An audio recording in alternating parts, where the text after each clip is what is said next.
नहीं जाई रे फिर कोइले नीतीश दबाई रे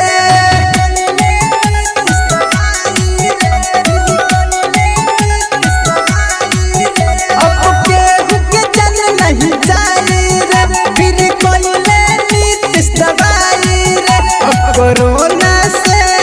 होई ना परेशानवा रे खुश हो गई सगर जहानवा रे वैक्सीन लगावे मुस्कानवा रे खुश हो गई सगर जहानवा रे वैक्सीन लगावे मुस्कानवा रे मुस्कानवा रे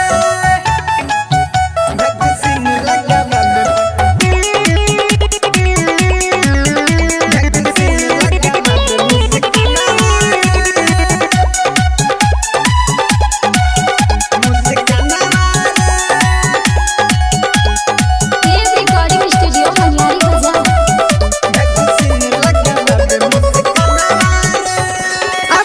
सुरक्षा बनावे के बा लॉकडाउन के नियम अपनावे के बा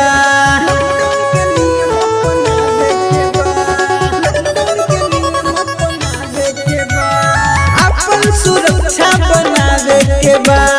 लॉकडाउन के नियम अपनावे के बा कोनो नहीं खेती कत भाई सबका के जनावे के बा 18 साल से बेसी जे बाटे हो फिर नहीं लाज होताटे हो भइल हाला सुन खोल के कानवा रे खुश हो गई सगर जहानवा रे वैक्सीन लगावे मुस्कानवा रे खुश हो गई सगर जहानवा रे वैक्सीन लगावे मुस्कानवा रे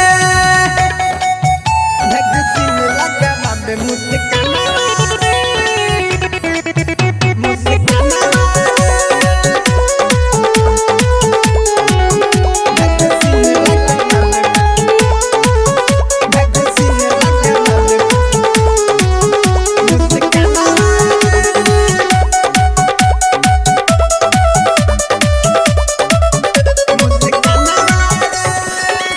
लिखता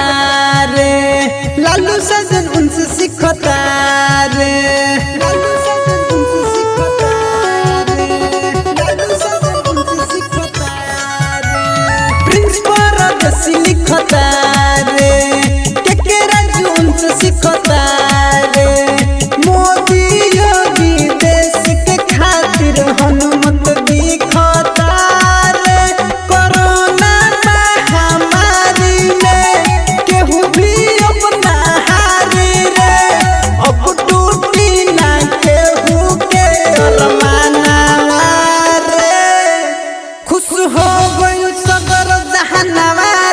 वैक्सीन लगावे मुस्कानवा रे खुश हो गई सगर जहानवा रे वैक्सीन लगावे मुस्कानवा रे recording by Dev recording studio Maniyari बाजार।